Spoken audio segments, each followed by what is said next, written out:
नमस्कार, मी सुवर्णा स्वागत करते तुमचं पुन्हा एका नवीन ब्लॉगमध्ये. कशा आहात सर्व? मजेत ना? मजेत असायलाच हवं.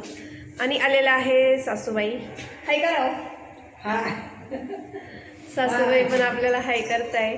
तर आजच्या ब्लॉगमध्ये काय होतं काय नाही मी ते तुमच्याशी शेअर करते. So stay tune.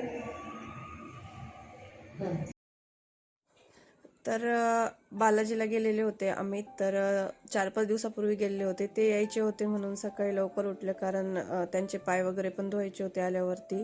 बाकीची घरातली पण कामे खूप सारी होती. म्हटलं पटपट सगळे कामं ते येऊपर्यंत करून घ्यावीत, म्हणून मी ते आज ना हेअर वॉश करून घेतलं होतं आणि आज ब्लोअरच केले होते केस.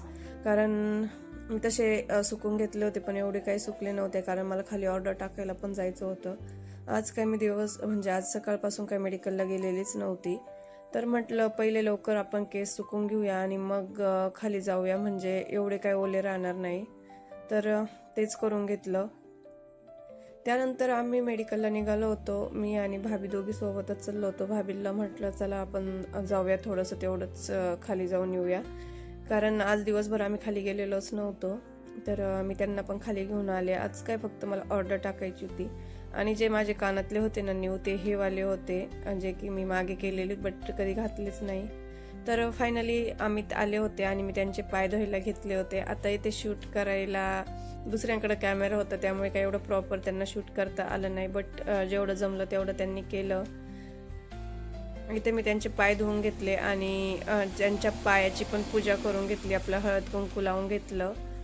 आणि देवावरून कुणी आलं तर आपण त्यांचे पाय वगैरे धुतले पाहिजे.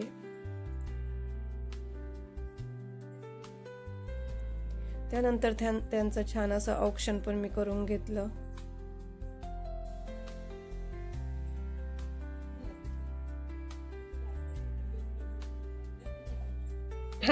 करात वरता हे आम्हाला खेळणं आणलं होतं आणि तेच फक्त शिवला एकदा समजून सांगितलं होतं ही व्यवस्थित करायची, आणि त्याने दुसऱ्या टाइमला त्याने स्वतः केलं. तर बघा ते मागचं ओढ बाहेर काढते, मागचं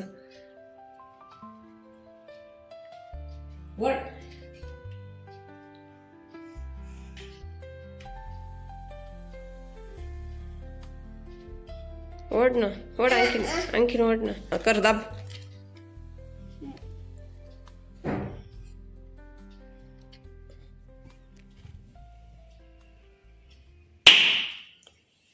व्हिडिओ आणि येते ना त्याचं आता तेच खेळायचं काम सुरू होतं.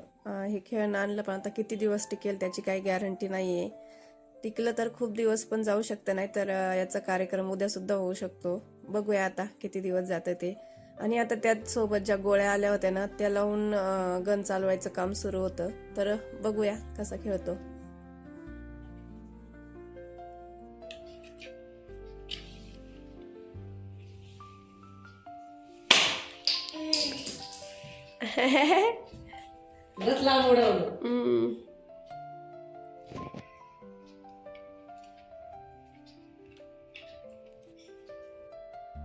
त्यानंतर ना अमित माझ्यासाठी या बांगड्या घेऊन आलेले होते.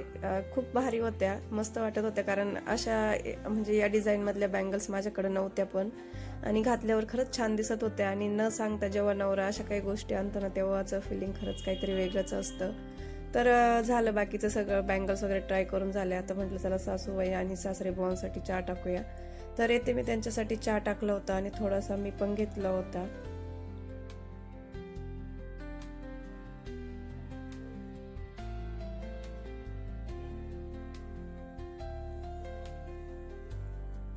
मस्त चहा एन्जॉय केला होता आणि पूर्ण किचन जे होतं ते छान असं आवरून ठेवलं होतं.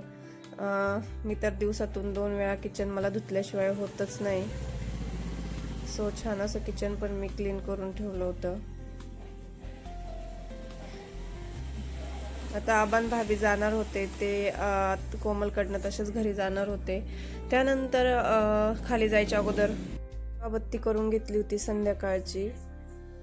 आणि जेव्हा आपण दिवाबत्ती करतो तेव्हा खरंच खूप छान वाटतं घरामध्ये. फायनली जी ड्राय बाल्कनी होती त्याचा दरवाजा लावून घेतला.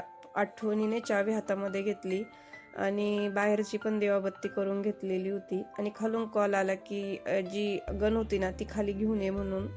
तर शिवला खेळायची असेल, सो बाबांनी कॉल केलेला, तर मग मी ती गन घेऊन खाली चालले होते. आणि आता खाली जाऊन बघूया शिवने त्यांनी काय राडा करून ठेवला.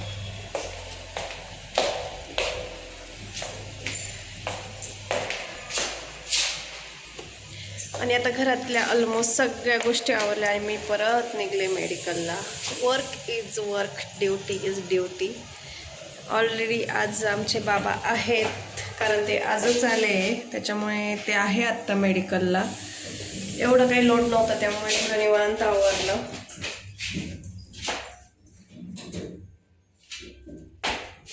तर बघूया खाली काय चालू आहे बापलेकांचं, ते मी तुमच्याशी शेअर करते. So stay tune.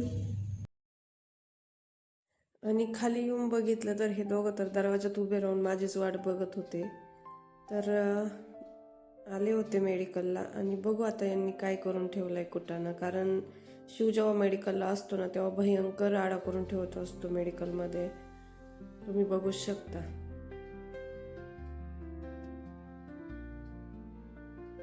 बघा किती डेंजर करून ठेवतो, सगळ्या खेळण्या इकडे तिकडे टाकून देतो.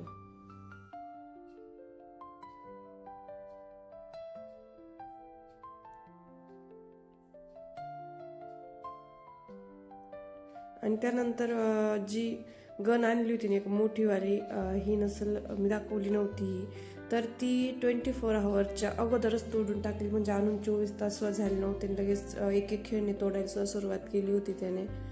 आमच्या घरी असंच असतं, तुमच्याकडे पण असं होतं का? मला कमेंट करून नक्की सांगा. ब्लॉग कसा वाटला, आवडला असेल तर please do like, share and subscribe. तर भेटूया अशाच पुन्हा एका नवीन ब्लॉगमध्ये. तोपर्यंत बाय. आणि पुढे काय होतं ते सुद्धा नक्की बघा.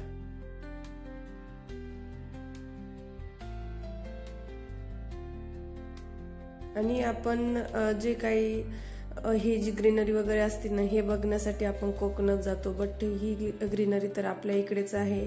हा ब्लॉग ना सोनाईचा, म्हणजे हे जे शूट आहे ना, ही क्लिप ही सोनाईची आहे, जे की मुळा कारखाना आहे ना तिथलचे आहे. किती छान बघा, जसं काही कोकणाचंच आहे असं फील येत होतं तिथे. त्यानंतर छान असं ना चायनीज खाल्लं आणि असा संपवला दिवस. तर भेटूया अशाच पुन्हा एका नवीन ब्लॉगमध्ये. तोपर्यंत बाय. Thanks for watching.